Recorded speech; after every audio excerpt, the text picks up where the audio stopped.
Hai, Assalamualaikum. Selamat kembali ke channel aku. Jadi, aku pun dah lama juga tak update video baru dekat channel YouTube ni. Untuk video kali ni, aku nak berkongsi dengan korang semua iaitu aku ada satu hobi baru, iaitu hobi buat PC ITX. So, kalau korang nampak kat kedua-dua kat belakang ni, ada dua PC ITX. Satu aku buat, satu lagi aku upah orang sebab dia pakai AIO. Jadi, casing apa yang aku nak share kat korang ni, sama-sama kita tengok. Let's go.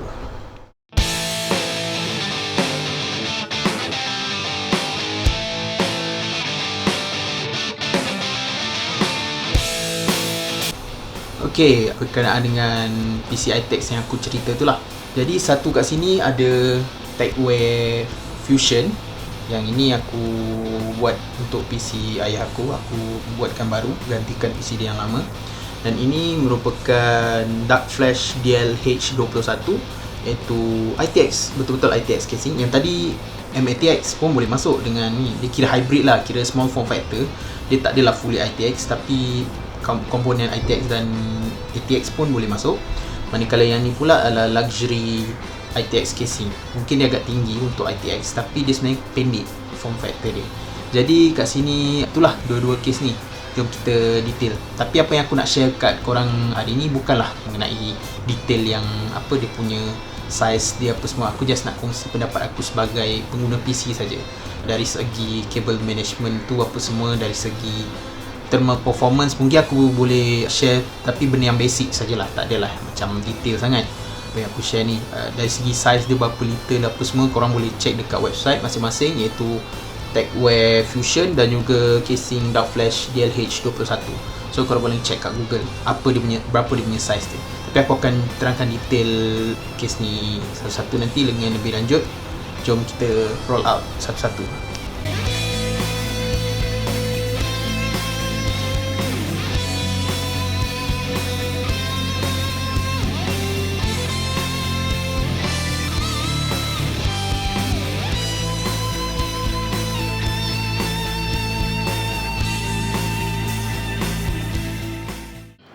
Okey, kita mulakan dengan Techware Fusion ni. Jadi Techware Fusion ni kata orang tu kembar Cooler Master NR200 lah. Kalau korang tengok ni, size dia sebenarnya pun lebih kurang sama je. Cuma NR200 tu tak boleh pakai komponen MATX, tapi dengannya ada juga M1, ada juga yang ni. Dan Cooler Master pun baru je buat add-on untuk korang mount power supply ATX. Okey, jadi kita mulakan dengan ni lah. Apa yang aku suka tentang casing ni, dianya toolless. Jadi korang boleh tarik je macam ni. Dia menggunakan jenis clip ni. Fokus sikit. Okey, dia gunakan just clip ni saja. Itu yang aku rasa case ni aku berkenan. Jadi komponen dia pun boleh tahan, macam metal, macam lah. Okey, inilah aku punya insert dia. Tak adalah cantik sangat. So size dia dalam dia macam ni lah. Ni sebab aku tutup, sebab untuk aku mount 3.5 hard disk. Sebenarnya aku dulu dah letak dah kat sini, tapi sempit. So dia akan bengkokkan wire SATA tu. Jadi aku letak kat sini lah. So untuk motherboard aku pakai inilah MATX, dan power supply pun ATX. Kira ini bukanlah truly ITX casing, tapi dia lebih kepada small form factor.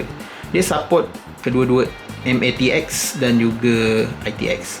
Tapi itulah.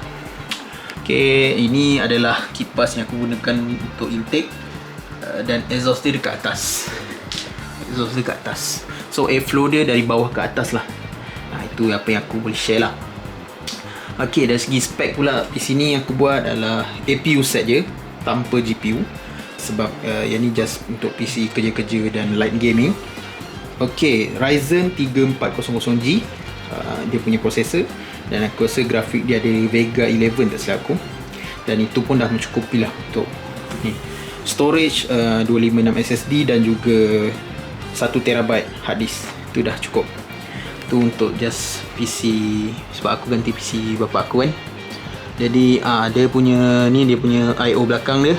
Korang boleh juga mount kalau nak buat vertical GPU. Kelemahan dia tu lah bagi aku, kalau korang banyak pakai komponen ATX, banyak kelebihan dia yang korang tak boleh guna. Itu contoh, korang tak boleh mount GPU yang panjang kalau korang letak power supply ATX. Jadi sebab dia akan berlanggar dengan kabel. Jadi GPU korang boleh maksimum macam yang dual fan je lah. Tapi dual fan pun tak boleh panjang sangat, lebih kepada small form factor punya fan lah, GPU lah. Jadi case ni aku tak perlukan GPU. Jadi lagi apa yang aku boleh katakan pasal case ni, kelemahan dia tu lah. Kelemahan dia bila korang pakai banyak komponen ATX. Kalau ITX punya komponen aku rasa tak banyak. Korang boleh mount AIO kat tepi ni sebenarnya, dan juga kat bawah, tapi tak disarankan sangat kat bawah sebab apa kata orang tu, AIO kalau kat bawah dia macam tak bagus kan. Tapi tak apalah, kita buat je. Ok, sedikit pertambahan, korang boleh juga beli additional tempered glass, ada dijual asing untuk show off lah korang punya GPU. Tapi bagi aku, kalau nak pakai tempered glass ni, dia punya temperature dalam mungkin panas sikit lah, sebab airflow korang pun tak banyak. Tapi ada juga ni kat sini masuk kan, intake dan bawah. Tapi bagi aku, kalau nak buat tempered glass, pakai sekali dengan vertical mount GPU. Beli riser asing lah, tapi cuma boleh buat tom yum di sini. Cuma korang banyak pakai ITX lagi better lah daripada korang pakai komponen MATX dan power supply ATX. Jadi itu kelemahan dia bagi aku lah. Dan rasanya kalau ada pertambahan, boleh korang komen dekat ruang komen tu. Jadi ini sajalah, power supply dia 550 watt je. Itu pun aku rasa cukup besar lah untuk set yang tak ada graphic card. Tapi aku suka tu lah, dia toolless, tak perlu nak pakai. Dan satu kat sini sebenarnya ada dua USB. Satu USB ni aku dah terrosakkan, kabel dekat sini jadi longgar. Tak apa, itu saja. Kita tengok ke casing kedua pula. Ok, untuk casing kedua pula, Dark Flash DLH21. Ni aku saja tanpa logo MSI sebab tak nak logo Dark Flash tu, aku tak suka sangat. Jadi casing ni sekali rupa nampak pandang macam Xbox, tapi aku nak kata Xbox tu sebenarnya Xbox lagi kecil sebenarnya, Xbox Series X.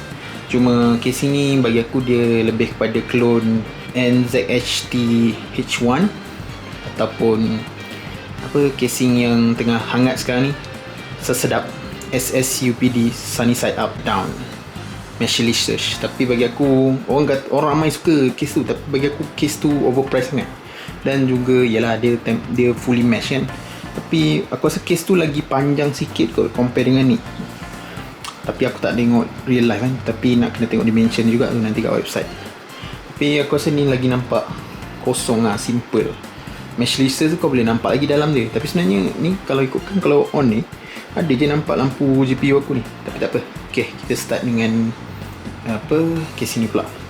Kalau korang tengok, semua kiri kanan atas bawah semuanya ni ada ni. Itu sebenarnya mesh juga ni, kira sebagai mesh tapi tak fully mesh lah. So mana IO dia?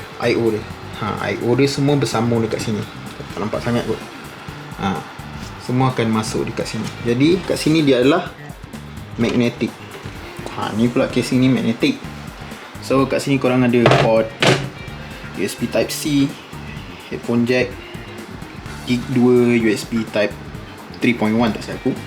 Ok, ini adalah motherboard aku, motherboard ITX. Nanti aku akan buka sikit macam ni.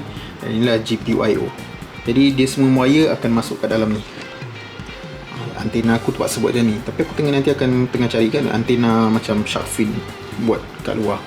Ok, itu aku punya ni lah. Jadi casing ni juga, kalau korang tengok, kalau nak buka dia senang je, tapi yang ni kena pakai skru lah. Ok, aku akan buka dua bahagian, depan dan juga side. Ok, aku akan buka depan. Ok, dah tadi kita buka skru dia. Ok, dia senang, tapi dia pakai skru juga kan. Ok, ini adalah kedudukan GPU. Graphic card dia menegak ke atas, compare dengan SSUPD Sunny Side Up Meshless tu dengan NZHT H1 tu, dia punya graphic card menonjol ke bawah, ataupun Meshless ke belakang pun boleh, tapi kontut. Kalau ke bawah, diorang yang lain tu lah, macam tu lah. Cuma Dark Flash dia buat ke atas I/O dia. Ok, itu adalah GPU.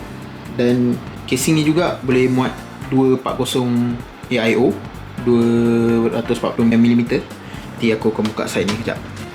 Okey, aku buka side ni pula. Okey, kat sini. Ya. Alright, nampak tu radiator aku. So kat sini aku boleh pasang AIO. Cuma dia agak sempit sikit lah. Tapi bagi aku, dari segi temperature, aku ni adalah PC aku, main PC aku lah. Dulu aku pakai Dark Flash DLM24 untuk apa, Tom Yum untuk show off kan. Tapi airflow pun cantik. Macam casing ni, bagi aku walaupun dia macam ni, temperature dia maintain. Untuk CPU aku tak pernah sampai 70 darjah Celsius. Manakala untuk graphic card pula, GPU aku tak pernah lebih 80 darjah Celsius. So bagi aku dia agak sejuk jugalah. Agak, tak adalah nak kata sejuk tu, kata orang 60-50 darjah Celsius lagi sejuk. Tapi bagi aku untuk case yang macam ni, yang airflow dia pun, aku pun tak tahu macam mana dia masuk sini, dia keluar atas. Sebenarnya sini ada satu kipas 80mm tak silap untuk exhaust dia. Dan untuk intake dia, dia lah. Yang ni AIO dia, aku rasa dia buat pull tak silap aku. Yang ni pull bukan push. Pull lah, dia tarik daripada radiator keluar dan naik atas. Itu dia punya airflow lah. Dan graphic card dan power supply pula dekat belah sini tak silap aku. Dah malas nak buka lah. Tapi inilah apa yang aku boleh kongsi lah. Kelebihan case ni, okey, kelebihan case ni aku suka size dia lah, nampak compact. Sebenarnya nampak compact. Korang rasa mungkin tinggi lah, untuk IPS casing agak besar. Tapi bagi aku ni dah cukup kecil juga. Sebab aku suka style macam Xbox kan, nampak macam konsol sikit kan. Okey, kelebihan dia, itulah yang aku boleh kata. Dari segi size, dari satu dia ada USB Type-C. Motherboard ni pun bukan calang-calang, ada USB Type-C. Motherboard ni paling mahal aku pernah beli, 900 lebih, nak dekat 1000. Untuk B550i daripada MSI. So untuk prosesor guna Ryzen 3600, yang tadi 3400G, ni 3600. Graphic card RTX 3070. So bagi aku dah memadai lah dengan aku punya monitor 2K dengan 4K tu. Aku rasa 2K aku nak main 165Hz, 2K 4K 60, itulah sekali. Tapi overall ok, aku suka case ni. Dan dari segi airflow pun, dari segi temperature amat memuaskan hati lah. Cuma yang ni aku tak dapat nak monitor temperature. Tapi bagi aku dia tak sepanas ni lah. Dan kipas ni bunyi kuat juga, tapi mungkin sebab fan ID cooling juga. Tu kelebihan dia.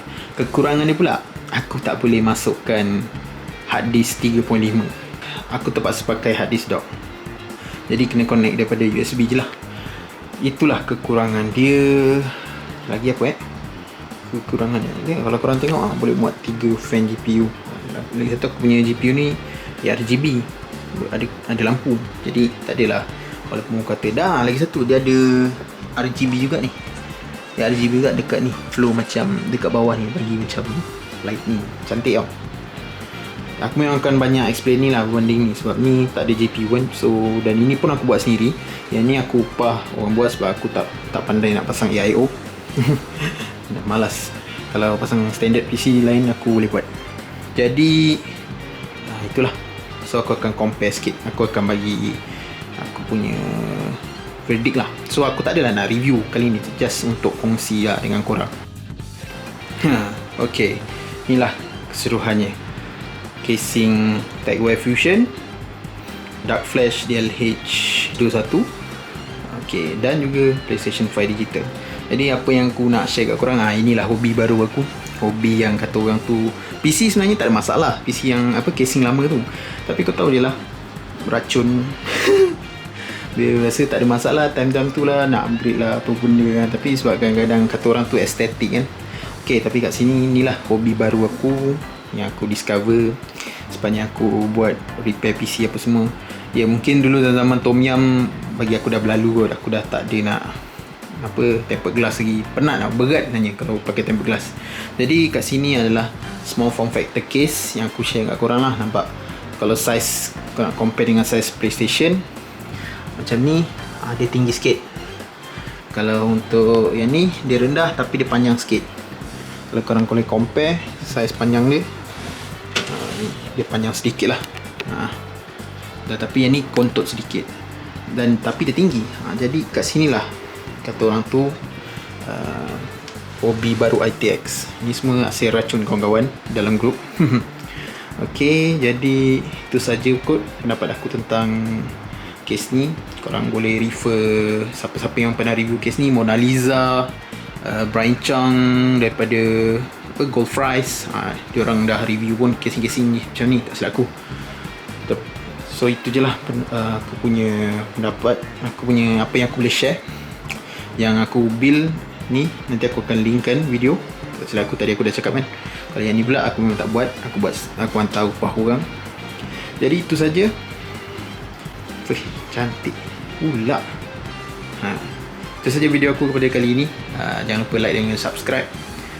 Thank you for watching. Assalamualaikum warahmatullahi wabarakatuh. Bye bye.